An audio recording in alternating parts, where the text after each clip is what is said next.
The wind swept low across the valley, carrying the scent of pine, dust, and something that spoke of winter on its way. The sun was sinking behind the Wyoming hills, bleeding gold and fire into the clouds. A hammer struck wood, steady, deliberate, echoing through the stillness like a heartbeat against the silence. A lone woman stood beside a half-built cabin, sleeves rolled up, a strand of brown hair stuck to her cheek. Her name was Clara Whitmore, a widow at 28. The small cabin rising behind her was the only dream she had left, a dream she was determined to raise from the earth with her own 2 hands. Every log she lifted, every nail she drove in, was another memory she buried of the man she had lost in the spring floods 2 years ago. The neighbors had offered help. She refused them all. Out here in the valley, the whispers followed her anyway. The widow's gone mad, trying to build her own place. Maybe she had, but madness, she figured, was better than emptiness. From across the field, a rider slowed his horse. Dust rose in soft clouds around the animal's hooves as Elias Carter, a quiet rancher with tired eyes, watched her swing the hammer again. He'd seen her before, in town, buying nails and lumber from the general store. Folks said she was stubborn. He thought she was brave. Elias was a widower himself, though nobody asked him about it anymore. The ache had turned into a quiet thing that lived in his chest, just under the ribs, heavy and still. He watched the widow work until the sun touched the ridgeline, and the hammer fell silent. Clara turned, sensing him before she saw him. Her hand went instinctively to the small revolver hanging from her belt, more for rattlesnakes than strangers, but out here, both could strike without warning. "Evenin'," Elias said, tipping his hat. "Evenin'," she replied, wary. "Didn't mean to startle you. Just riding through." She nodded, eyes studying him. The worn coat, the gray at his temples, the way his gaze never wandered where it shouldn't. "You lost?" "Not exactly. I was looking for quiet. Found more than I bargained for." He smiled slightly. "Clara didn't return it. Quiet's all there is out here." He looked past her, at the cabin. "You're building this on your own?" She turned back to her lumber pile. "Ain't got anyone else." Elias nodded slowly. "That's brave work. Hard, too. Hard keeps the heart busy," she said, and began hammering again. He watched her swing, each motion sharp with purpose, until the light faded enough that the nails stopped catching the glint of dusk. He wanted to say something, offer help, maybe, but he could see it in her shoulders, pride, pain, and a will that didn't bend easy. So he just tipped his hat again. "If you ever need an extra hand, I live down by the creek. Name's Elias Carter." "I don't," she said flatly. He chuckled once, not offended. "All right then. Good evening, ma'am." And with that, he rode off into the twilight. That night, Clara sat by the small campfire near her unfinished cabin. The stars spread wide and bright across the prairie sky. She held her husband's old locket in her hand, the one she never opened anymore. The cabin loomed behind her, half finished, half dream, and fully hers. She thought of the man on horseback.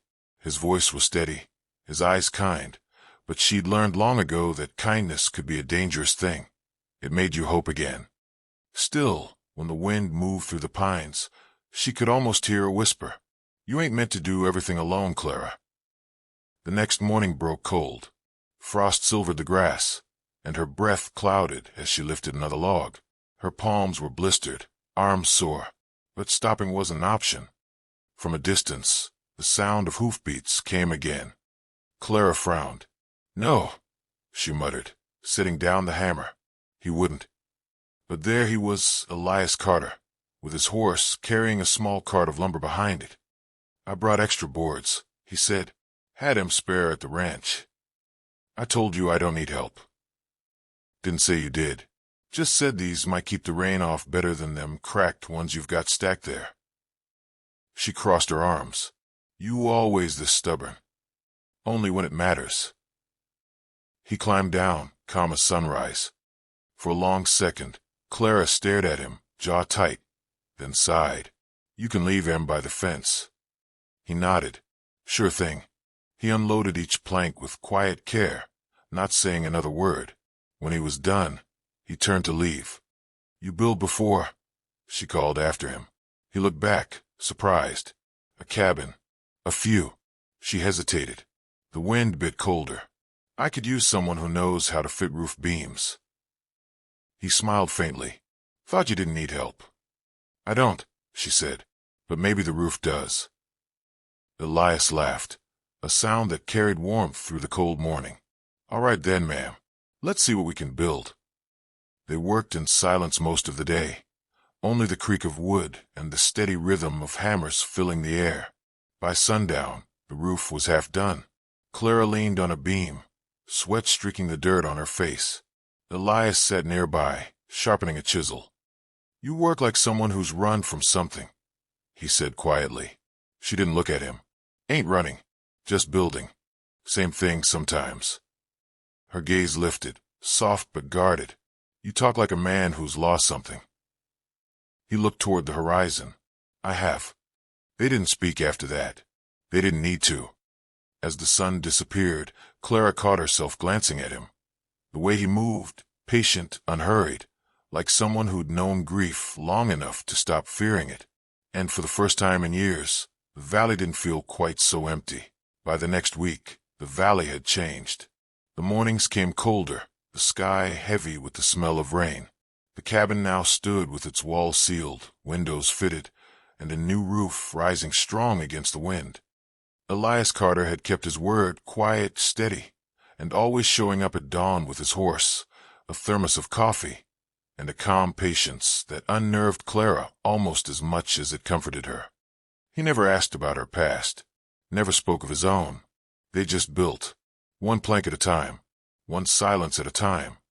But silence can build something too, something neither of them had meant to start. One afternoon, Clara stood by the doorway, brushing sawdust from her apron, when she caught Elias watching the valley below. He stood tall, hat low, eyes far away. "You ever get tired of this quiet?" she asked. He smiled faintly. "Used to be I couldn't stand it. Now, it's the only place I can hear myself think." She leaned on the doorframe. "You had a wife, didn't you?" He didn't turn, just nodded once. "She's sick. Accident," he said softly. "Horse threw her. Never saw it coming to." A long silence fell between them, broken only by the rustle of pine needles. "I'm sorry," Clara whispered.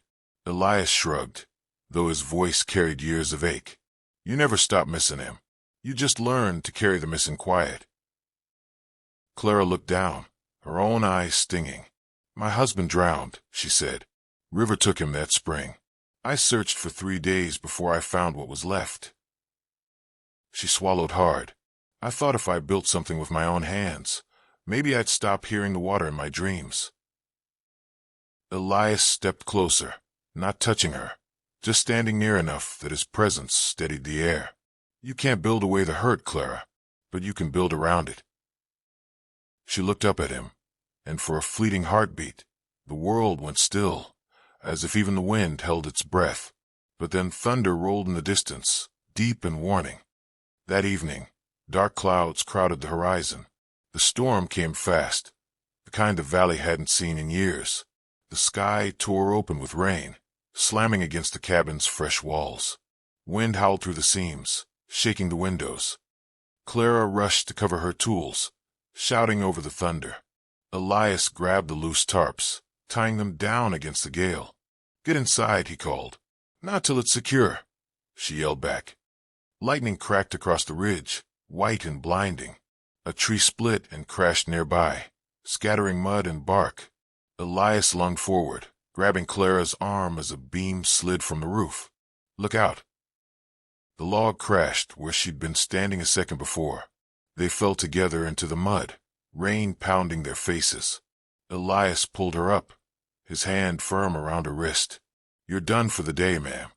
She glared at him through the downpour, hair plastered to her face. "You don't tell me when I'm done." He grinned despite the chaos. "Then let's call it a suggestion." He dragged her into the cabin, slamming the door shut. Water streamed down both their coats, lightning flashing through the cracks. The wind roared like a wounded beast outside. Clara leaned against the wall, breathing hard. Elias knelt by the fire pit, striking a match. The tiny flame flickered to life, trembling but stubborn, much like the two souls staring at it. For a while, neither spoke. The fire grew, filling the small cabin with a warm, golden glow. Shadows danced across the unfinished beams. Finally, Elias broke the silence. "You build a fine place here." Clara looked around, at the walls, the table, single chair. "It's not finished." "Most good things never are," he said. She smiled faintly.